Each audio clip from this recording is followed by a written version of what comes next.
రవి ప్రకాష్ సిలికానాంధ్ర ఆసుపత్రి Kuchipudi super speciality వైద్య సేవలు పూర్తిగా ఉచితం. సీఎం జగన్మోహన్ రెడ్డిపై విజయవాడలో జరిగిన దాడి వెనుక టీడీపీ నాయకుల హస్తం పూర్తిగా ఉందంటున్నారు వైసీపీ నాయకులు. ప్రస్తుతం ఇదే విషయంపై మనతో మాట్లాడడానికి వైసీపీ జిల్లా ఉపాధ్యక్షులు ఇట్లా కిషోర్ కుమార్ ఉన్నారు.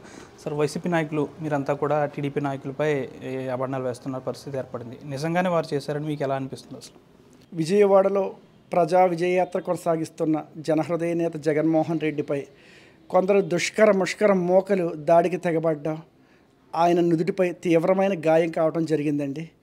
ఇది దీన్ని తీవ్రంగా ఖండిస్తున్నాం. ఎందుకంటే ప్రజాస్వామ్యంలో ప్రజల మనస్సును ప్రేమతో గెలుచుకోవాలి, కానీ ఎదుటి పార్టీ నాయకులపై దాడులు జరిపించి గెలవాలనుకోవటం చాలా దుర్మార్గమైన విషయం. ఎందుకంటే వాళ్ళు ప్రతిపక్ష నాయకులపై మీరు ఆరోపణలు చేస్తున్నారంటే ఆరోపణలు కాదండి, ఇది నిజం. ఎందుకంటే వాళ్ళు ప్రత్యక్షంగా దీంట్లో పాల్గొలేకపోవచ్చు, కానీ రెచ్చగొట్టి ప్రసంగాలతో, రెచ్చగొట్టి విధానాలతో తమ కార్యకర్తల్ని దాడి చెయ్యండి, లేకపోతే మీ సంగతి అంతు తేలుస్తాం అంటూ రకరకాల విధానంగా చంద్రబాబు నాయుడు గారు కానీ, పవన్ కళ్యాణ్ గారు కానీ, ఇతరత్ర ప్రతిపక్ష నాయకులందరూ కూడా ఉద్రేకపూరిత ప్రసంగాలతో కార్యకర్తలను రెచ్చగొట్టడం వల్లే జరిగిన దారుణమైన విషయం ఇది. దీన్ని తీవ్రంగా ఖండిస్తున్నాం. ఎందుకంటే ప్రజాస్వామ్యంలో ఎప్పుడూ కూడా మనందరం కూడా ప్రజల ముందుకెళ్ళి మన విధానాలను వివరించి మన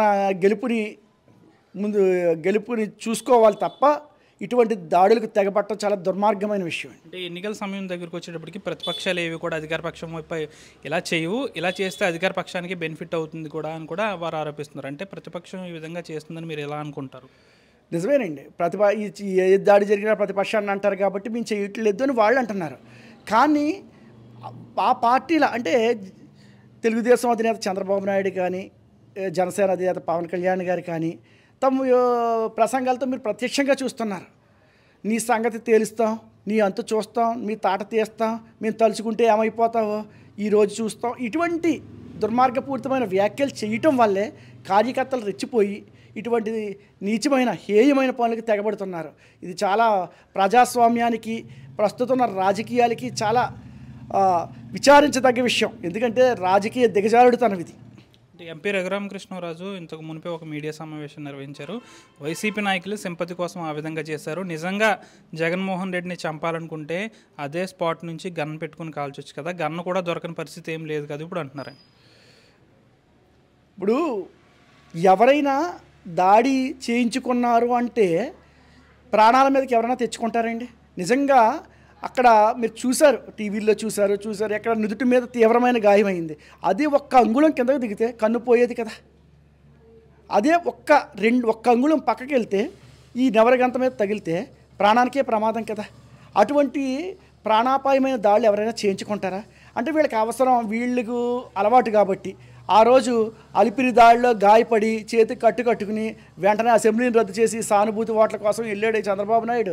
అటువంటి నాటకాలు ఆడవలసిన పని జగన్మోహన్ రెడ్డి గారికి లేదు. ఎందుకంటే జగన్మోహన్ రెడ్డి గారు ప్రజా సంక్షేమ పథకాలతో తన అన్నమాటను నిలబెట్టుకుని 100% తను చెప్పిన మేనిఫెస్టోను అమలుపరిచి ప్రజల కోసం మళ్ళీ నాకు మంచి జరిగితేనే ఓట్లేయండి అంటే ప్రజల ముందుకెళ్తున్న వ్యక్తిని ఈ విధంగా మాట్లాడటం మంచి పద్ధతి కాదు. ఇటువంటి దాడిని ఏ పార్టీ నాయకుల మీద కూడా జరగకూడదు. ఏ పార్టీ అయినా ఇంకో పార్టీ మీద దాడి చేసుకుంటాం చాలా తప్పు. దీన్ని ముక్త కంఠంతో ఖండించాలి, అంతేకాని దీన్ని సానుభూతి కోసం నాటకం ఆడుతున్నారు అంటూ ఇటువంటి దుర్మార్గపూరిత వ్యాఖ్యలు చేయడం మంచిది కాదు. దాడి జరిగిన తర్వాత కొన్ని నిమిషాల్లోనే మోదీ కూడా దిగ్భ్రాంతి వ్యక్తం చేశారు. తర్వాత ట్విట్టర్లో చంద్రబాబు నాయుడు కూడా ఆయన జగన్మోహన్ రెడ్డి త్వరగా కోలుకోవాలని కూడా అన్నారు. మరి ఎందుకో చంద్రబాబు నాయుడు అలా అనరుగా? అంటే ఎవరైనా చేసేది అంతే కదండి.